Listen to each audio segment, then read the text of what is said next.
No Evangelho segundo João, capítulo 16, versículo 7, Jesus se dirige aos seus discípulos e diz o seguinte: Mas eu vos digo a verdade, é melhor para vós que eu vá. Pois se eu não partir, o Paracleto não vem para vós. Se porém eu for, o enviarei para vós.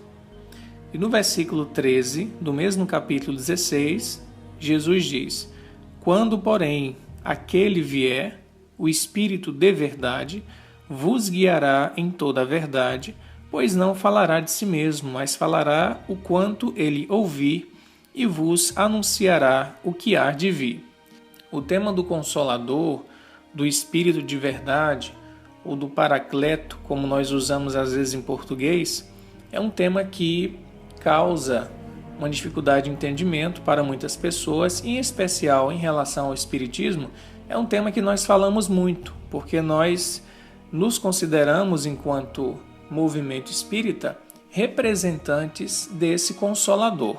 Então nós vamos tecer aqui algumas considerações, buscando o significado da palavra grega, buscando a compreensão também daquilo que nós podemos extrair das lições de Allan Kardec, do Emmanuel e daqueles espíritos que se devotaram à compreensão da mensagem de Jesus, para que tenhamos uma clareza maior do significado desse ser que é o Consolador. Primeiro, a palavra grega, como ela está escrita, Parakletos. Se nós formos aos dicionários, a gente vai encontrar que o significado da palavra pode ser extraído facilmente da sua própria composição. As palavras gregas, em geral, elas são formadas de um modo muito bem concatenado e é possível extrair significações a partir da sua própria formação. Pará, em grego, significa, dentre outras coisas, estar junto de, estar ao lado de. E essa outra parte da palavra, kleto, vem de um verbo que significa invocar, chamar, pedir auxílio, né?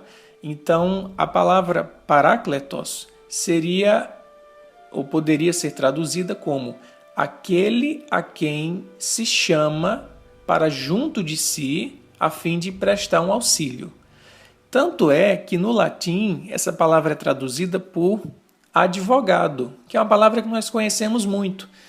E no próprio latim também a gente percebe essa significação, né? A expressão ad em latim tem também como uma de suas significações estar junto de, estar ao lado de. E o vogado tem a ver com vocação, com chamamento, com invocação. Então é alguém que nós chamamos para junto de nós. E é interessante quando Jesus fala Espírito de verdade, como sendo relacionado a esse Paracleto. Aí você pensa assim, Espírito de verdade, mas espera aí, verdade tem a ver com conhecimento, verdade tem a ver com esclarecimento, verdade tem a ver com inteligência. E de fato é assim. E o próprio Jesus no Evangelho de João vai dizer o quê? Conhecereis a verdade e a verdade vos libertará. Ora, se nós pensarmos na analogia bem comum, tomando como ponto de parâmetro a função que um advogado exerce para cada um de nós, nós podemos começar a entender a função desse Paracleto divino. O que é que um advogado faz para cada um de nós?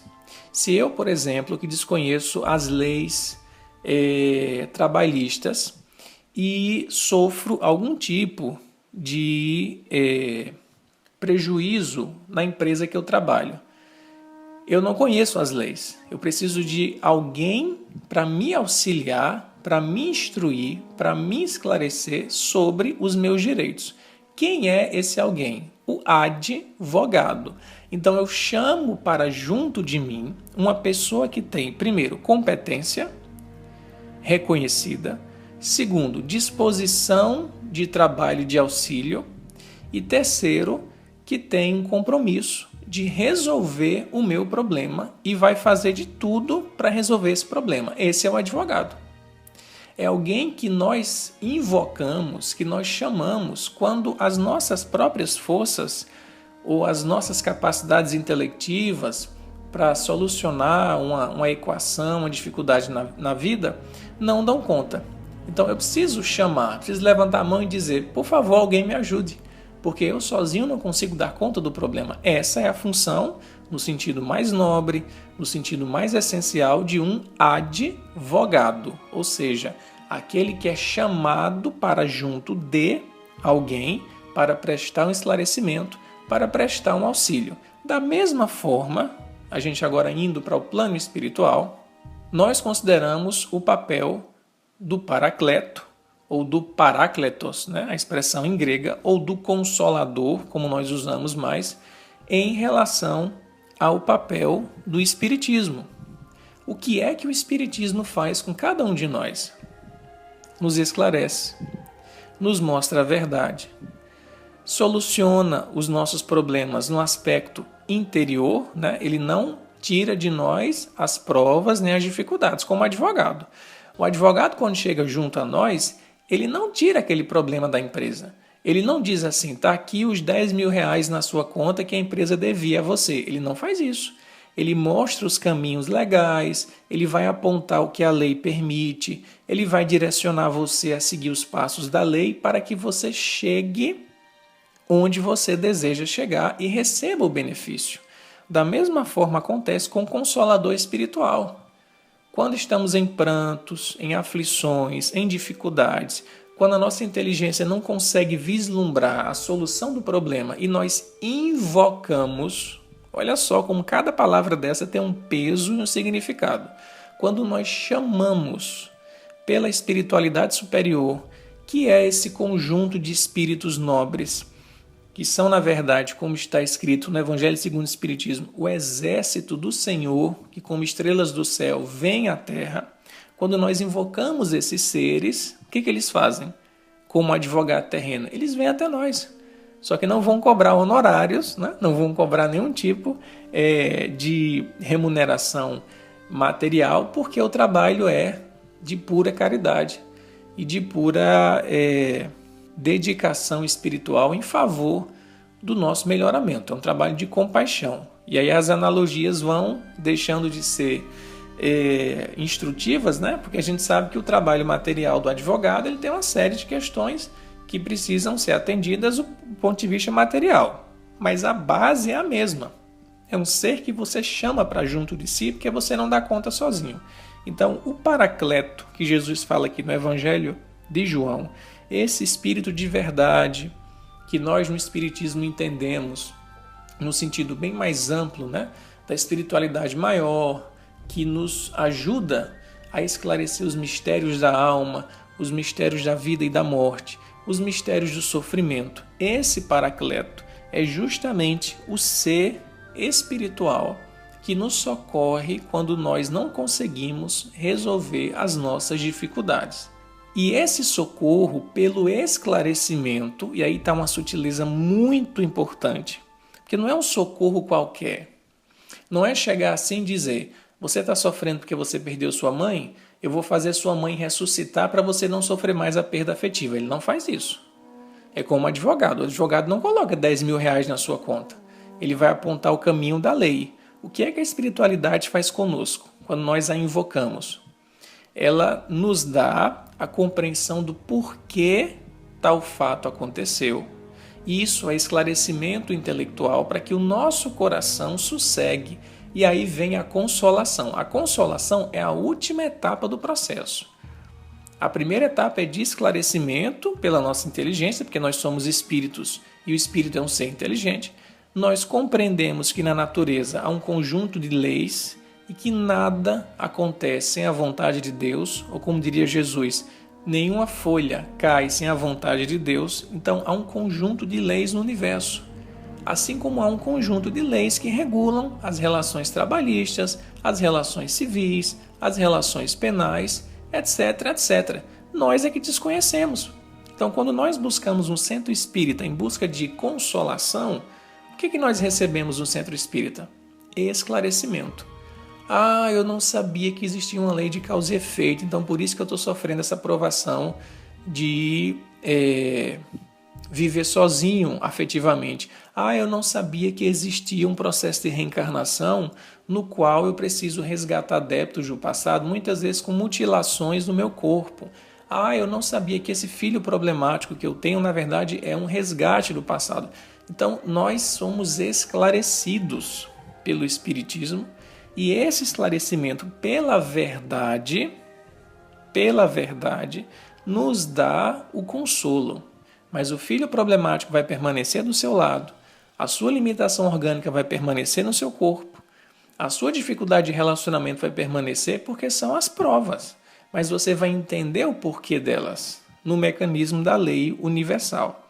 Então, o sentido do Paracleto, o sentido do Consolador, o sentido do Espírito de verdade é justamente esse, um ser que nós invocamos para junto de nós, para vir para perto de nós, pela nossa inteligência nos esclarecer, e não precisa ser um contato direto, não precisa um espírito aparecer na minha frente, eu dizendo assim, Paracleto, prometido por Jesus, apareça para mim para resolver o problema. Não é assim. Já há uma gama de espíritos que trabalham em nome desse ser maior que é o Espírito de verdade. E basta que a gente sintonize e um desses seres vem em missão e nos auxiliam pela intuição, através de um amigo, através de um livro que aparece nas nossas mãos, porque o objetivo não é esclarecer pela inteligência, então a inteligência é tocada de vários caminhos, sobretudo pelos livros. Daí a missão do médium, como Chico Xavier, na sua expressão maior, ser de escrever livros. Emmanuel dizia isso. Não é ficar fazendo aparição para materialização, não é ficar fazendo transporte de objeto de um lugar para o outro. Esses fenômenos passam, mas o que vai dar a real consolação e a resignação é o conhecimento de fato adquirido. É o que Jesus fala, o que liberta o ser humano da ignorância e do sofrimento é o conhecimento da verdade. E esse conhecimento está presente na doutrina espírita, que é um conjunto filosófico de princípios e de ensinamentos que Allan Kardec iniciou e que os seus continuadores levantaram o edifício, como diz Leon Denis, e que nos proporcionam, cada andar desse levantado, mais e mais luz. Então veja como é bonito essa compreensão de você ir ao texto grego, que o NEP nos proporciona isso, você compreender o sentido da palavra, atualizar para o nosso tempo e ter essa visão do Consolador, não só naquele sentido de sentimentalismo piegas, eu sou um coitadinho, eu vim aqui me consolar no centro espírita. Não, gente, você é um espírito inteligente. Deus lhe deu a razão. Vamos entender a vida, vamos refletir, vamos procurar entender o porquê das nossas dores. Isso é consolação real, isso é esclarecimento, isso é presença na sua vida do Consolador prometido por Jesus, o Espírito de verdade. Então é uma compreensão que exige, de fato, um estudo minucioso, e esse estudo, felizmente, nós podemos fazer no NEP. E assim nós compreendemos melhor a função da doutrina espírita e nós mesmos, como espíritas, a partir dessa compreensão, podemos ser instrumentos desse Paracleto, desse advogado divino que está sempre disposto a nos auxiliar, a nos instruir, a mostrar os caminhos da lei para que a gente solucione os nossos problemas e para que a gente ganhe os benefícios que nos são merecidos e que, por herança, nós já temos direito a adquirir. E muitas vezes nós não sabemos disso. Eu tinha direito a adquirir isso, esse amor, essa sabedoria. Tinha, você é filho de Deus. Você é herdeiro de universo. E muita gente não sabe disso. E só passa a saber com o Espiritismo. É como um advogado que diz a um senhor de idade, não, você tem direito já à sua aposentadoria, já está garantido pelo governo. Poxa, eu não sabia disso, que bom que você me esclareceu. É a mesma coisa. O Paracleto divino, o Consolador espiritual, nos revela toda a nossa herança espiritual, que vai ser, digamos, colocada em nossas mãos como posse definitiva quando tivermos as condições necessárias para poder fruir gerir, administrar bem e poder dar uma sequência a essa herança em harmonia com as leis do universo. Tudo dentro da lei divina que já pré-estabeleceu o melhor caminho para nós. Então, que possamos refletir sobre essa palavra paracleto, no sentido grego, do Consolador, daquele que instrui e, pela verdade, nos liberta das nossas amarras e dos nossos sofrimentos.